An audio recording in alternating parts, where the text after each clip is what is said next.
Hai sobat semua, 8 tumbuhan yang ada di Pegunungan Tembagapura, Papua.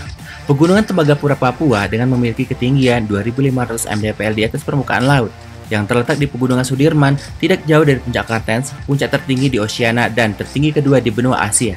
Pegunungan Tembagapura, Papua ini biasa dikatakan jarang disinari matahari, dengan beriklim dingin karena dikelilingi pegunungan dan awan putih yang berlapis-lapis sehingga suhu berkisar 5 sampai dengan 20 derajat Celcius. Di pegunungan ini terdapat banyak jenis tumbuh-tumbuhan. Nah, apa saja di antara sekian banyak tumbuh-tumbuhan yang ada di Pegunungan Tembagapura? Nah, langsung saja ya sob. Tapi jangan lupa subscribe dulu channel ini agar kamu tidak ketinggalan video-video menarik dari channel ini berikutnya.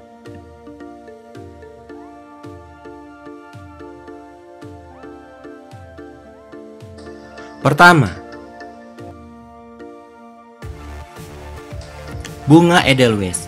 Bunga Edelweiss adalah yang dikenal dengan bahasa Latin Anaphalis javanica, tumbuhan endemik ini yang terdapat di dataran tinggi. Bunga ini sering disebut bunga abadi karena bunganya tidak mudah layu, seringkali diidentikan dengan bunga cinta abadi. Edelweiss merupakan tumbuhan yang dapat hidup di tanah vulkanik muda di hutan pegunungan dan dapat mempertahankan kelangsungan hidupnya di atas tanah yang tandus karena dapat membentuk mikroza dengan jamur. Kedua, pakis hutan atau Angiopteris effecta. Tumbuhan ini dikenal sebagai pakis raksasa. Jenis tumbuhan ini termasuk ke dalam spesies invasif. Selain tumbuhan, hutan pakis ini dapat juga dimanfaatkan sebagai sayur. Tumbuhan ini juga dikenal sebagai tanaman obat dan sudah dipercaya mampu menyembuhkan berbagai jenis penyakit. Daun pakis dipercaya berkhasiat untuk menyembuhkan luka karena kandungan vitamin C-nya cukup tinggi. Ketiga,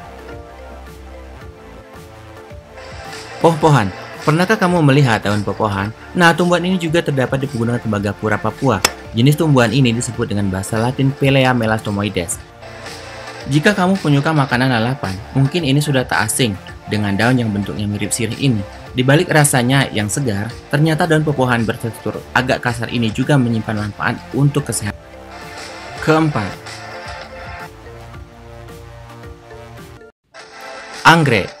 Jenis anggrek ini termasuk ke dalam jenis Phalaenopsis. Jenis anggrek ini juga terdapat di Pegunungan Tembagapura, Papua. Dengan memiliki bunga berwarna ungu, tumbuhan ini hidupnya secara efisien dengan menempel pada batang atau cabang pohon di hutan-hutan. Kelima, lumut batu. Tumbuhan lumut merupakan sekumpulan tumbuhan kecil yang termasuk ke dalam jenis Bryophyina. Divisi tumbuhan ini yang tidak mempunyai akar dan daun sejati, akan tetapi bisa menyerap hara dan fotosintesis. Di Pegunungan Tembagapura, Papua, jenis lumut ini banyak sekali dapat dijumpai di dataran ketinggian ini. Keenam, ciplukan. Ciplukan tanaman bernama Latin Pecialis angulata. Batang pokoknya tidak begitu jelas, dengan percabangan menggarpu dan bersegi tajam, berusuk berongga. Bagian yang hijau berambut pendek atau boleh dikatakan gundul. Daunnya tunggal bertangkai, bagian bawah tersebar di atas perpasangan helaian berbentuk bulat telur bulat, memanjang lancet dengan ujung runcing, ujung tidak sama. Ada beberapa manfaat ciplukan bagi kehidupan. Daunnya dapat digunakan untuk penyembuhan patah tulang, busung air, bisul, borok, penguat jantung, keseleo, nyeri perut, dan kencing nanah. Buah ciplukan sendiri sering dimakan untuk mengobati epilepsi, tidak dapat kencing, dan penyakit kuning. Ketujuh, raspberry. Raspberry ini memiliki batang yang berduri dan tinggi sekitar 1 meter dari permukaan tanah. Memiliki buah yang berwarna merah serta rasa yang manis. Dan beberapa manfaat tumbuhan ini dapat mengurangi tekanan darah. Daunnya dapat digunakan sebagai untuk membantu penyembuhan luka bakar. Jenis tumbuhan ini juga banyak dijumpai di daerah Pegunungan Tembagapura, Papua. Nah, itulah 7 jenis tumbuhan yang hidup di Pegunungan Tembagapura. Semoga bermanfaat ya sob. Jangan lupa untuk mengklik subscribe untuk mendukung channel ini.